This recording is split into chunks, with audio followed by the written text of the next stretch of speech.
Hey, check it out, everybody. It's Phil from New York Rocks, and we're rocking down here. We're actually at the Russian Tea Room, go figure. Yes. And we're here with no other than Darryl McDaniels, one of three, right? Yes. From Run-D.M.C, the legendary hip-hop rap group, right? Yes. And it's a pleasure to meet you and have you here. Thank you. And let's talk.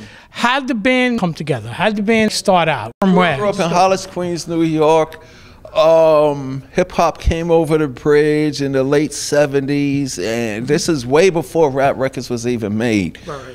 Everybody wanted to be a DJ or MC. It wasn't even rapping. If rap was a thing we did, but it was DJing and MCing and Africa Bambaataa, Grandmaster Flash, Cold Crush 4, Treacherous 3, Fantastic 5, Furious 5, Funky 4+1, Shy Rock. These individuals, these young boys and girls were our superheroes.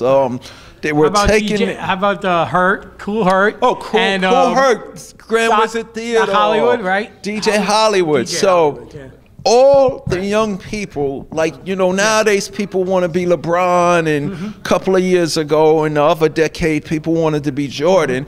Our decade, you know, we wanted to be Bruce Lee, we wanted to be Dr. J, but the most important thing for us was, man, we want to be Flash, we want to be Bambaataa, we want to be Hurt.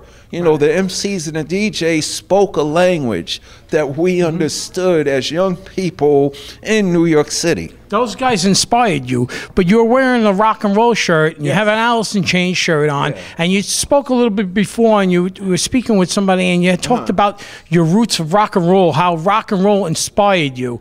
And isn't that ironic how rock and roll was inspired by the blues, right? Yes. By the blues. The blues is the roots, everything else is the fruits. So there would be no rock and roll, would be no hip hop, would be no R&B if it wasn't for the blues. But for me, when I was growing up, we had AM radio. Right. There used to be AM radio. WABC, remember? Yeah, Dan Ingram at WABC. What was good about it was music wasn't segregated and separated the way it is now. Right. WABC, they would play the Jackson 5 and James Brown and Sly and Family Stone, but they would also play James Taylor, Harry Chapin, Cat Stevens, Jim Croce, Bob Dylan. But so me growing up, when everybody wanted afros and high heels, there was just something about Crosby, Stills, Young and Nash, the Doobie Brothers. For some reason, the folk rock and the rock music was more appealing to me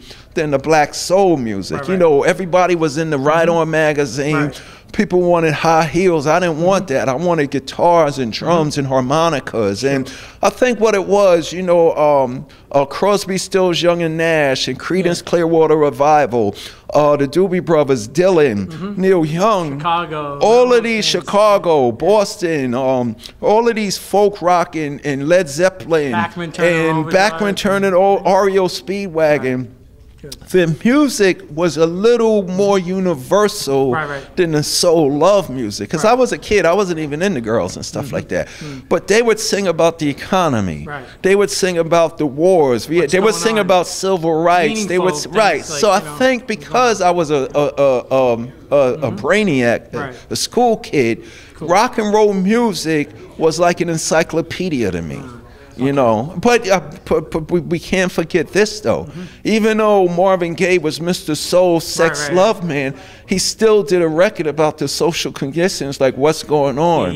James Brown, he took it upon himself to sing about the riots in Watts and the riots in Newark. So our soul singers stepped outside of their show business to address the issues, but I think it was just like listening to the rock folk. It was folk music. It was life music for me. And it was more meaningful, like in a good way, trying to get a message out there of not hurting and killing, where, you know what I mean? And I think also for me too, a guitar with a drum is much more rougher than a bass line. But it's just more aggressive to me. Okay, now, did you know the guys growing up? Did you grow up with the other members of Run-D.M.C? Yes, we all went to the same kindergartens, high school. We all went to the same kindergarten, elementary, and high schools. Okay, and now one of them passed away, of course, and now there's one left besides you, two of you guys. Yeah. Now, are you making music? Are you still out there performing? Yeah. What's going on with you guys? I stay on the road. I got a new album get ready to drop. What I did was after Jay passed away, I don't want to run around trying to be DMC without running Jay. So what I did was, since I love rock music, I got a rock band now. So what I do with that, people want to hear the old stuff, but I do all the old music live. I do Rock Box, King of Rock, Tricky, Mary Mary, live drummer, live guitars. I still got the DJ still there.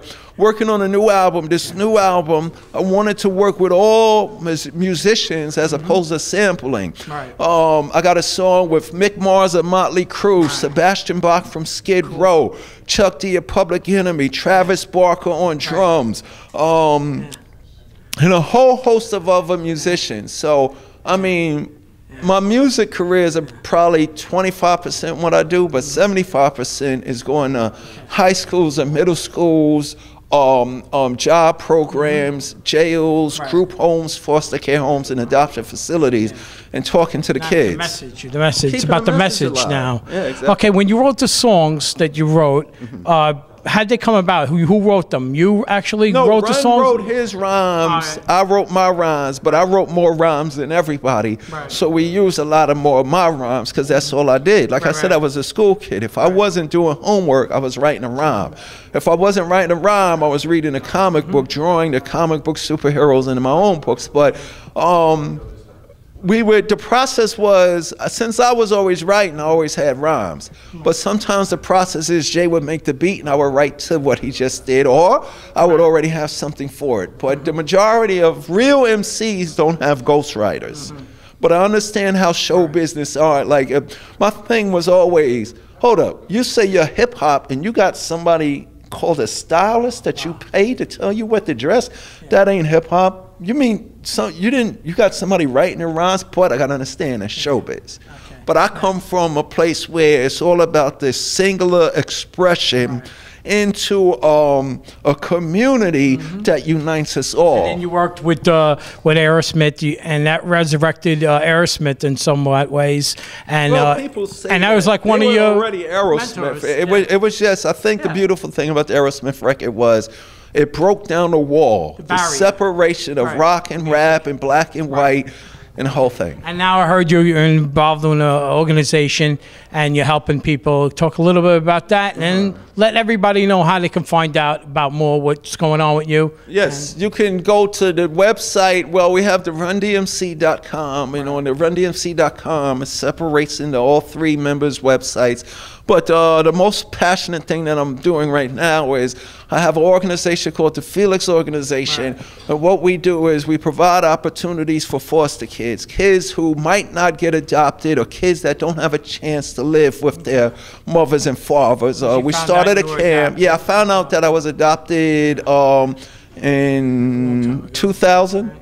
In 2000, I found out that I was adopted, and you know, me and my partner Shelia Jaffe, she's a casting director. She cast the Sopranos, she cast the Entourage, she cast John Travolta, Mark Wahlberg movies. We both were adopted, and we realized if what had happened to us didn't happen, we wouldn't be who we are. So we started the FELIX Organization. For more information on that, you could go to the FELIXOrganization.org, and basically what we do now is send kids to camp for a summer so they could say that when I'm not alone, I'm not different, I'm a kid just like all the other kids.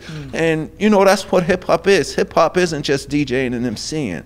Hip hop is doing for the people what needs to be done when somebody don't want to do it. Well, you have a lot to say, and you should, because you have a great history. I want to thank you very much, man. You rock. Thank you. And if you want, New York the King rocks. of Rocks, I don't rock. New York the King rocks. of Rock right here. If you want, you could do your little number there, because I heard you got a little thing, and you can end it up with that. It's cold gangster, hard rock, non-stop hip-hop. From the corner of the block to the top of the chart. For every race, place, color, country, county, or creed. In all of the places that I MC. B-boy badness to the highest degree. And there's no hip-hop if it ain't no D. If you're watching TV, be watching for me. They be clocking DMC like they jocking Jay-Z. You could tell by the rhyme that I'm in my prime.